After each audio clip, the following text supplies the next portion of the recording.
ఇప్పుడు environmental impact assessment ఎప్పుడు చేయాలి? ఒక పెద్ద నేషనల్ పార్క్ గానీ, ఫారెస్ట్ గానీ మీరు చేయబోయే ప్రాజెక్ట్ వల్ల గండం కలిగి ఉంది అంటే, మీరు అక్కడ ఇమ్మీడియేట్‌గా ఒక సైంటిఫిక్ ఎక్స్‌పర్ట్స్‌తోని, independent wild life experts, environmentalists, scientists వీళ్ళందరినీ కూర్చోబెట్టి ఒక ఇండిపెండెంట్ రిపోర్ట్ తయారు చేయాలి. దీనివల్ల ఎంత నష్టం కలగబోతుంది అక్కడున్న ఎకాలజీకి. మాట మాట్లాడితే కేవీఆర్‌ని కొడతలేం కదా! కేవీఆర్ పార్క్‌లోకి వెళ్ళట్లేదు కదా! అంటే నేనంటా మీ కాంపౌండ్ వాళ్ళు కూలగొట్టి మీ ఇంటికి రావట్లేదంటే మీరు ఊరుకుంటారా?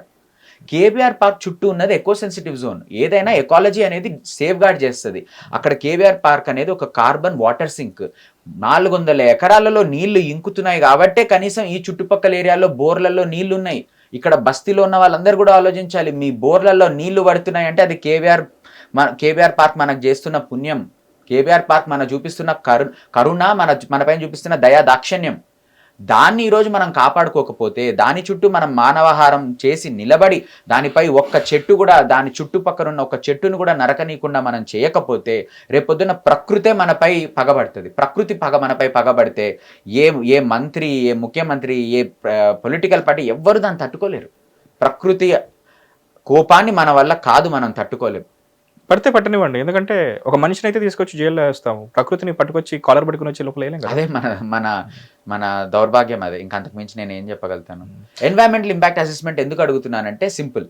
అక్కడ ఉన్న వాటర్ కెపాసిటీ ఎంతైతే ఉందో సింక్ అనేది, ఇన్ని రోజులు మనం కేబీఆర్ పార్క్ చుట్టూ ఎప్పుడు ఫ్లడ్డింగ్ చూడం. ఎక్కడో ఒక చోట రోడ్ కొంచెం అండ్యులేషన్ వల్ల, స్లోప్ తప్పు ఉండడం వల్ల కేబీఆర్ పార్క్ చుట్టూ నీళ్ళన్నీ డ్రైన్స్ ద్వారా వెళ్ళి చిరాన్ కుంట అని లోపల కుంట ఉంటుంది, దాంట్లో నిండుతాయి. ఆ చిరాన్ కుంట ఉంది కాబట్టి అక్కడ లోపల ఉన్న ఎన్నో వైల్డ్ లైఫ్ స్పీసీస్ నీళ్ళు తాగుతున్నాయి.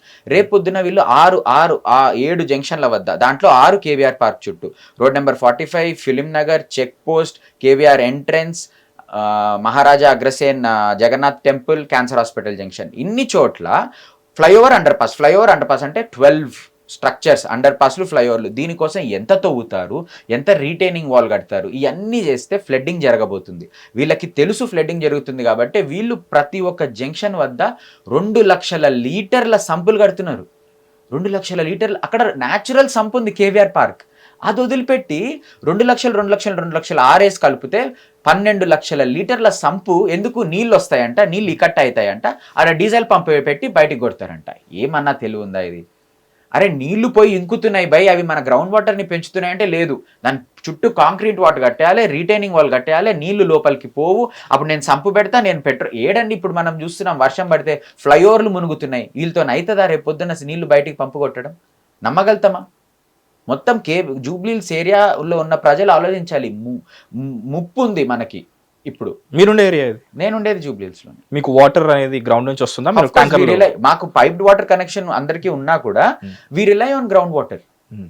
We have ground water supply. But ఒక సామాన్యుడికి మాత్రం, ఓకే నేను ఒక చిన్న సైకిల్ కొనుక్కుంటానా, ఒక బండి కొనుక్కుంటానా, ఈఎంఐలో కారు కొనుక్కుంటానా, తీరా ఆ కారు తీసుకొచ్చి రోడ్ మీద పెడతాను, తీసుకెళ్ళిపోయేటప్పుడు ఇంకో అడ్డంగా ఇంకో ఫ్లైఓవర్ వస్తే ఏంద్ర ఎన్ని కార్లు అయిపోయినాయి, ఓకే వీడు కూడా నాలాగే ఈఎంఐలో కొనుక్కున్నాడు కదా అనే ఉద్దేశంతో గవర్నమెంట్ తిట్టడమో, ఇంతమంది తిట్టడమో, లేకపోతే రోడ్ ఎక్స్పాండ్ చేయట్లని చెప్పి తిడుతూనే ఉంటాడు. సో ఆ ప్రాసెస్లోనే గవర్నమెంట్ వాళ్ళ పాయింట్ ఆఫ్ వ్యూ నుంచి ఆలోచించి ఇది చేసి ఉండొచ్చు కదా. You understand my point? But మీరేమంటున్నారంటే ప్రత్యామ్నాయాలు ఉన్నాయి, మీరు చూడలేదా ట్రాఫిక్, ఇన్ని ఫ్లైఓవర్లు ఉన్నాయి, వీటన్నిటి మీద ఉన్నది కూడా ట్రాఫికే కదా అని మీరు అంటున్నారు. హౌ డు యూ దీనికి మెయిన్ గా అర్బన్ ప్లానింగ్, జోనింగ్ అనేది మోస్ట్ ఇంపార్టెంట్. సో ఆ అర్బన్ ప్లానింగ్ జోన్ మీరు అందులో కూడా expert, if I'm not wrong. Government నడుపుతున్న, మంత్రివర్గం నడుపుతున్న ఒక గవర్నమెంట్ కి మీరు అన్నారు ఇది ఒక తెలివి తక్కువ డెసిషన్ అని చెప్పేసి, నిర్ణయం అని చెప్పేసి. సో వాళ్ళ దగ్గర ఆ డెసిషన్ తీసుకునే వాళ్ళు లేరంటారా, లేకపోతే ఉన్న వాటిని విస్మరించారంటారా? 2. ఒకటి, ప్రభుత్వము ఒక లీనియర్ వేలో ఫంక్షన్ అవుతుంది. లీనియర్ వే అంటే ఒకే సింగిల్ లైన్లో ఆలోచిస్తుంది. ఇదే దారి, ఇలానే ఆలోచించాలి, రోడ్లు ట్రాఫిక్ నిండిందా ఫ్లైఓవర్ వేయాలి, మళ్ళీ వచ్చిందా అండర్ పాస్ వేయాలి. ఈ లీనియర్ థాట్ వల్లనే మనం ప్రభుత్వాలు ఫెయిల్ అవుతున్నాయి. వాళ్ళు ఏం చేయాలి అంటే they have to take a more all round approach. అందరినీ అప్రోచ్ అవ్వాలి, పబ్లిక్ హియరింగ్ జరపాలి, ఎక్స్పర్ట్స్ని తీసుకురావాలి, అర్బన్ ప్లానర్స్ని తీసుకురావాలి. వీటన్నిటికీ మూల కారణం అని చెప్తాను. మీరు ఏమన్నారు, జనాలు ఎక్కడెక్కడి నుంచి వస్తున్నారు ఉద్యోగాల కోసం. నేను సీఎం అయితే అదే చేస్తా. ఫస్ట్ ఆఫ్ ఆల్ ఇక్కడ వస్తున్నారు అందరికి మంచి లైఫ్. ఎందుకు వస్తున్నారు ఇక్కడికి, ఎందుకు హైదరాబాద్ లో ఒకే చోటికి వస్తున్నారు అనేది question. That is because of zoning. West zone లో ఎందుకు అందరూ మాదాపూర్, హైటెక్ City, Kondapur, Gachibowli financial district ఎందుకు? Yes, you have done some work there, why are you not expanding elsewhere? Time పడుతుంది. ఎట్లా టైం పడుతుంది అండి? ఇప్పుడు టైం పడుతుంది, ఓకే, మరి ఇప్పుడు ఎందుకు అక్కడ అన్లిమిటెడ్ ఎఫ్ఎస్ఐలు ఇచ్చారు అందరికి? See it's not about current government are previous government, it's about not planning ahead. ఇప్పుడు మీరు కోకాపేట్, నార్సింగి ఇటన్నిటి ఏరియాల్లో అది రాబోయే కాలంలో ఒక అర్బన్ హెల్ హోల్ గా మారబోతుంది. అక్కడ అందరికీ అంతంత పెద్ద పెద్ద బిల్డింగ్లు, అంతంత పెద్ద బిల్డింగ్లు ఇచ్చారు కదా, అక్కడ మీరు ఎటువంటి ప్రజా రవాణా సంస్థను పటిష్టం చేయలేదు, అక్కడికి మీరు వేరే ఏమీ ఆప్షన్స్ చేయలేదు. ఇప్పుడు అక్కడికి వెళ్తే ఒక మనిషి కోకాపేట్, నార్సింగ్ ఆ జంక్షన్ల దగ్గరికి వెళ్తే గంటలు గంటలు ఆ కార్లు, ఒక్కొక్క మనిషికి అన్ని అపార్ట్మెంట్లు కట్టేస్తే కార్లు రాక ఇంకేమొస్తాయి బయటికి. జోనింగ్ అనేది ఒక ప్లేస్ని మీరు పిక్ చేసుకున్నప్పుడు దాన్ని మీరు సమానత్వంగా కొంచెం స్ప్రెడ్ అవుట్ చేయాలి. మన దగ్గర హైదరాబాద్కు ఉన్న అడ్వాంటేజే అది, స్ప్రెడ్ అవుట్ చేయాలి. అలా చేయకుండా మీరు అంతా ఏకీకృతం చేసి అంతా కేంద్రీకృతం చేసి ఒకే చోటే పెట్టారనుకోండి, ఇలాంటి ప్రాబ్లమ్సే తన్నుకొస్తాయి. మీరు వేరే ఏ సిటీస్ తీసుకున్నా దే స్ప్రెడ్ అవుట్, రైట్? మన దగ్గర స్ప్రెడ్ అవుట్ అవ్వలేదు, అదే మన దగ్గర వచ్చిన ప్రాబ్లం. ఇప్పుడు స్ప్రెడ్ అవుట్ అవ్వలేదు, ఓకే, ఒక ప్రాబ్లం ఆల్రెడీ ఉంది. I'll pause you here. Spread out అవ్వలేదు అని చెప్పేసి మీరు అంటున్నారు. For example, I lived in Mumbai. ముంబైని ప్లాన్ చేశారు, లైక్ నవీ ముంబై అనే ప్లేస్ ఏదైతే ఉందో, like normal like general Mumbai ఏదైతే ఉందో అది ఆల్రెడీ సెల్ఫ్ ఫార్మ్డ్ సిటీ, దాన్ని ఏం చేయలేము, ఇట్స్ అన్ ఐలాండ్ అని చెప్పేసి అన్నారు. ముంబై ఇట్ ఫార్మ్డ్ హిమ్సెల్ఫ్, దానికి ఆ పవర్ ఉంటుంది అన్నారు. సో అక్కడ సేమ్ ఇదే ప్రాబ్లం అక్కడ ఉండేసరికి, మామూలుగా మీరు ఒక లోకల్ ట్రైన్ తీసుకుంటే 10,000 మంది పట్టాల్సిన దగ్గర 1,00,000 మంది పడతారు. అక్కడ 10,000కి 1,00,000కి 90,000 మంది డిఫరెన్స్ ఉంది. But they adjusted. మనిషికి ఉన్న లైక్ యూనో ఏమంటారు ఆ అలవాటే, అది అడ్జస్ట్ అవుదాం, ఎందుకంటే డెస్టినేషన్ ఇంపార్టెంట్ అనేసి మొత్తానికి వేలాడుతునో ఏదో చేసి వెళ్తారు. ఎందుకంటే ఆగిపోతే వాళ్ళ లైవ్లీహుడ్ ఆగిపోతుంది. సో అందుకని north Mumbai, south Mumbai, east Mumbai, west Mumbai అన్నారు. సో ఇప్పుడు ప్రజెంట్ గవర్నమెంట్ కూడా హైదరాబాద్ని అలాగే, ఇప్పుడు హైదరాబాద్, సైబరాబాద్, పేట్ బషీరాబాద్ అలాగే డెవలప్ చేస్తుంది కదా. I'm not supporting any government, at the same time I want to like you know ఈ క్వశ్చన్కి ఆన్సర్ నా దగ్గర లేదు, అందుకే మిమ్మల్ని అడుగుతున్నాను. ఉంటే చేస్తున్నారు కదా ఇప్పుడు, లైక్ వైపు కూడా తీసుకొస్తున్నారు కదా, దానికి టైం పడుతుంది. ఇప్పుడు బిడ్డ అన్నా సరే 9 నెలలు పడుతుంది కదా, అప్పుడే బయటకు వస్తుంది. సో మనం దానికి టైం ఇవ్వలేమో కదా. దేనికి ఇప్పుడు నేను ఒకటి అడుగుతా, సింపుల్. ప్రజా రవాణా సంస్థ విషయం గురించి మాట్లాడతా. ఎన్ని బస్సులు కొన్నారు గత 2 నెలల్లో? నాకు తెలిసి 300-400 బస్సులకు మించి కొనలేదు.